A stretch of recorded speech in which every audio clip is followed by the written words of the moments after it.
तो आज का वीडियो का जो टॉपिक है वो है इंट्रोडक्शन ऑफ ब्लड सेल्स। तो कौन कौन सी ब्लड सेल्स होती है, आप जानते हैं कि 3 तरह की सेल्स पाई जाती है होल ब्लड में, वो है रेड सेल्स, वाइट सेल्स और प्लेटलेट। तो हम इनका एक एक करके पूरा डिटेल में डिस्कस करेंगे। तो सबसे पहले हम देखेंगे रेड ब्लड सेल्स या आरबीसी।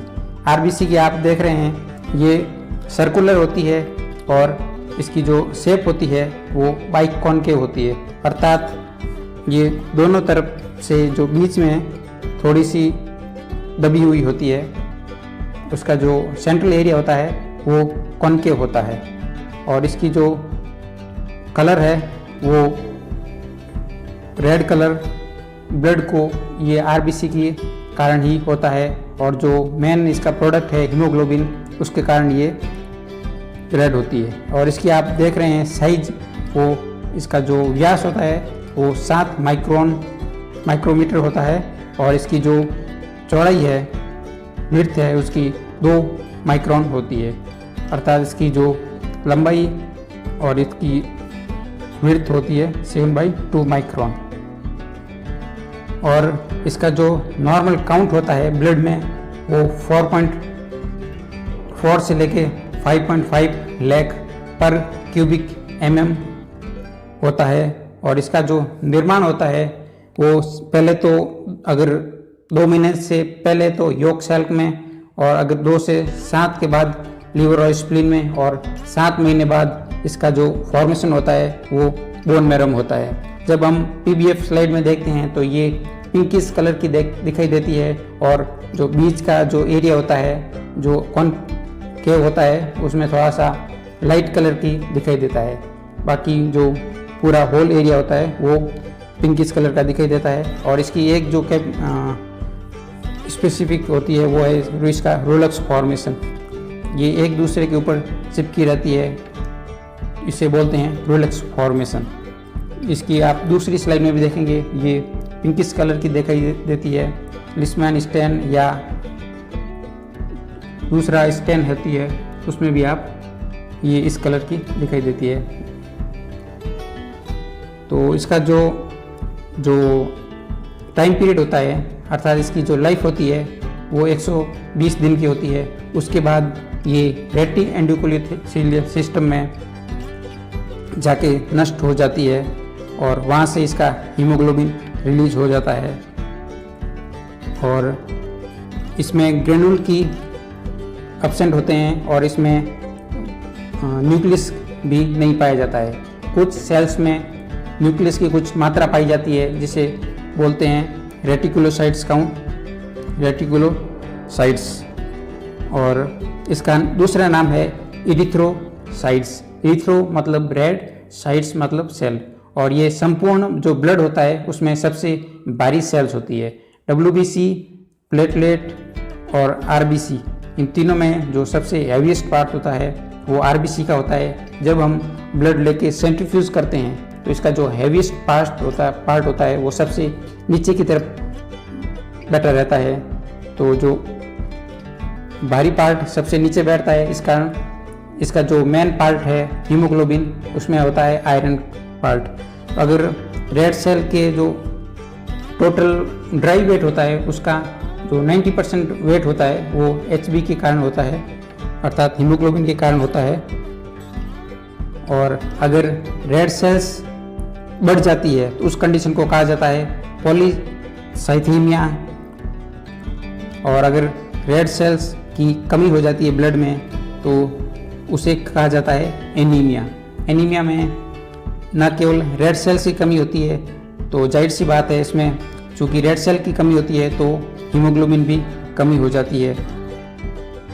और इसमें जो रेड सेल्स में पाए जाते हैं एंटीजन इसकी सरफेस पे पाए जाते हैं, जिसके कारण ब्लड ग्रुप का डिसाइड होता है कि इस पे सेल्स पे कौन सा ग्रुप है।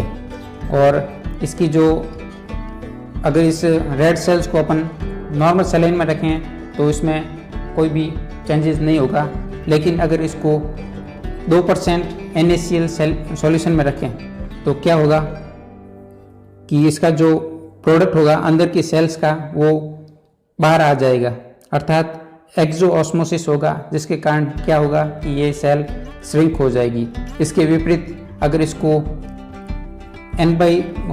नॉर्मल सेल से कम अर्थात 0.85 जो सॉल्यूशन होता है NaCl का उससे कम में रखें तो उसमें क्या होगा कि जो सेल्स होती है उसमें जो सॉल्यूशन होगा वो सेल्स में प्रवेश करता रहेगा और एक समय ऐसा आ जाएगा कि वो रेड सेल फट जाएगी तो वो हीमोलाइज हो जाता है। अगर हम रेड ब्लड सेल्स में या ब्लड में पानी की मात्रा डाल दें तो वो एक हाइपोटोनिक सॉल्यूशन हो जाएगा, जिसके कारण वो सेल्स फट जाएगी, सेल्स हीमोलाइज हो जाएगी।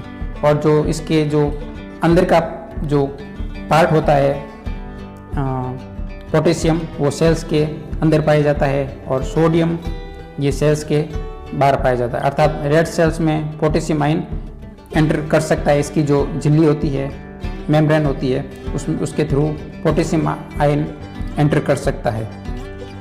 तो ये हो गई अपने रेड सेल्स की बात। और उसके बाद हम देखेंगे वाइट ब्लड सेल्स। तो चलिए देखते हैं वाइट ब्लड सेल्स कौन कौन सी होती है। वाइट ब्लड सेल्स में आती है 5 प्रकार की सेल, 3 है ग्रेनुलोसाइट्स और 2 है नॉन ग्रेनुलोसाइट। ग्रेनुलोसाइट में आती है न्यूट्रोफिल, यूस्नोफिल, बेसोफिल और नॉन ग्रेनुलोसाइट में आती है लिम्फोसाइट्स और मोनोसाइट। तो WBC जिसे ल्यूकोसाइट्स भी कहा जाता है। ल्यूको मतलब वाइट्स, साइट्स मतलब सेल्स, ल्यूकोसाइट्स मतलब वाइट सेल्स। और इसका जो फॉर्मेशन का प्रोसेस होता है उसे बोलते हैं ल्यूकोपोइसिस। और इसकी जो शेप देख रहे हैं आप राउंडेड होती है और इसका जो एवरेज साइज होता है वो 8 से लेके 20 माइक्रोन के बीच होती है। नॉर्मल काउंट होता है 4000 से लेके 11000 पर क्यूबिक mm के बीच। और अगर 4000 से कम हो जाती है वाइट सेल्स इन ब्लड में तो उसे कहते हैं ल्यूकोपीनिया। और अगर 11000 से अधिक हो जाती हैं तो उसे कहते हैं ल्यूकोसाइटोसिस। एक और कंडीशन होती है जिसमें ल्यूकोसाइट्स की मात्रा बहुत अधिक बढ़ जाती है, जिसे बोलते हैं ल्यूकीमिया। ये अलग अलग टाइप का होता है जो जिस प्रकार की सेल्स बढ़ जाती हैं उसको उसी के अनुसार नाम दिया गया है। तो सबसे पहले हम देखेंगे न्यूट्रोफिल। ये एक ग्रेनुलोसाइट सीरीज की सेल्स है। न्यूट्रोफिल्स, न्यूट्रो मतलब जो न्यूट्रल डाई से स्टैंड होगी, फिल मतलब लव, जो न्यूट्रल डाई से स्टैंड होगी इस कारण इसका नाम न्यूट्रोफिल दिया गया है। इसकी साइज एवरेज होती है 10 से लेके 14 माइक्रोन के बीच और नॉर्मल काउंट होता है वो 3000 से लेके 7000 के बीच न्यूट्रोफिल होती है। और जो कि टोटल WBC होती है उसका 40 to 70% होता है। और इसकी जो एवरेज लाइफ होती है वो 2 से 3 घंटे के बीच होती है ब्लड में। उसके बाद ये एक्स्ट्रा वेस्कुलर टिश्यू होते हैं, GI ट्रैक्ट, उसमें चली जाती है और उसके बाद वो डिस्ट्रॉय हो जाती है। और इसका जो आप न्यूक्लियस देख रहे हैं वो लोब में बटा होता है, एक धागे की नुमा संरचना होता है जो कि एक न्यूक्लियस का ही पार्ट होता है। जैसे जैसे न्यूक्लियस की इसकी न्यूट्रोफिल की लाइफ बढ़ती जाती है वैसे वैसे लोब्स की मात्रा बढ़ती जाती है। शुरू में इसकी जो लोब होते हैं वो बाइलोब होते हैं, अर्थात इसमें लोब की संख्या 2 होती है। तो वो इमेच्योर न्यूट्रोफिल होती है जिसे बैंड सेल भी कहते हैं। और जैसे जैसे इसकी इसका जो एज होती है वो बढ़ती जाती है तो इसमें जो न्यूक्लियस के लोब होते हैं वो भी बढ़ते जाते हैं। वो 2 से लेकर 7 के बीच होती है जो इसका जो लोब होते हैं। और न्यूक्लियस का जो आप कलर देख रहे हैं वो पर्पल कलर का होता है और इसके अंदर फाइन ग्रेन्यूल्स पाए जाते हैं। ये न्यूट्रल डाई से स्टैंड होता है। तो इसकी जो न्यूट्रोफिल है वो कब बढ़ जाता है? वो बढ़ जाता है बैक्टीरियल इन्फेक्शन में। कोई भी बैक्टीरिया अटैक करता है तो बॉडी इसे बनाना शुरू कर देती है न्यूट्रोफिल को, इस कारण इसकी काउंट बढ़ जाती है। और जैसे ही ये न्यूट्रोफिल आएगी बैक्टीरिया को तो वो उसको फैगोसाइटिस के तहत उसको अटैक करेगी और इसको नष्ट कर लेगी। बैक्टीरिया, वायरस, पैरासाइट जो भी हो उसको ये न्यूट्रोफिल डिस्ट्रॉय कर लेगी। और दूसरी जो हम सेल देखेंगे वो है ईओसिनोफिल। इसमें आप देखेंगे कि उसमें भी लोब की संख्या 2 होती है, किंतु जो ग्रेनुल्स होते हैं वो इसमें फाइन्स ग्रेनुल्स है, लेकिन ईओसिनोफिल में आप देख रहे हैं काफ़ी बड़े बड़े ग्रेनुल्स है और ये ग्रेनुल्स रेड कलर के हैं और जो न्यूक्लियस है वो आप देख रहे हैं पर्पल कलर का है। और ईओसिनोफिल में आप देख रहे हैं ईओसिन जो कि एक एसिडिक डाई है, तो ये ईओसिनोफिल को लव करता है, ईओसिनोफिल डाई को आसानी से ले लेता है, इस कारण इसको ईओसिनोफिल बोलते हैं। इसकी साइज 10 से लेकर 14 माइक्रोन के बीच, टोटल WBC का 1 से 5% के बीच ईओसिनोफिल होता है और जो काउंट होता है टोटल ईओसिनोफिल काउंट वो 50 से लेके 400 के बीच होता है। तो आप ग्रेनुल्स में कन्फ्यूज़न नहीं होना ईओसिनोफिल और न्यूट्रोफिल में। न्यूट्रोफिल में फाइन ग्रेनुल्स पाए जाते हैं और ईओसिनोफिल में जो ग्रेनुल्स होते हैं वो ऑरेंज रेड कलर के होते हैं और वो कोर्स होते हैं, कोर्स ग्रेनुल्स पाए जाते हैं। और ये रेड डाई है ईओसिन, उससे आसानी से स्टेन होते हैं। इसकी जो काउंट है वो बढ़ जाती है पैरासिटिक इन्फेक्शन में या एलर्जिक रिएक्शन में या कोई टॉक्सिक एंटर कर जाता है, उस समय ये ईओसिनोफिल उसको डिस्ट्रॉय करने का काम करती है, तो ईओसिनोफिल उस समय बढ़ जाती है। न्यूट्रोफिल में अगर 2 लोब है, ईओसिनोफिल में 2 लोब है, तो आप उसको ग्रेनुल से पहचान सकते हैं।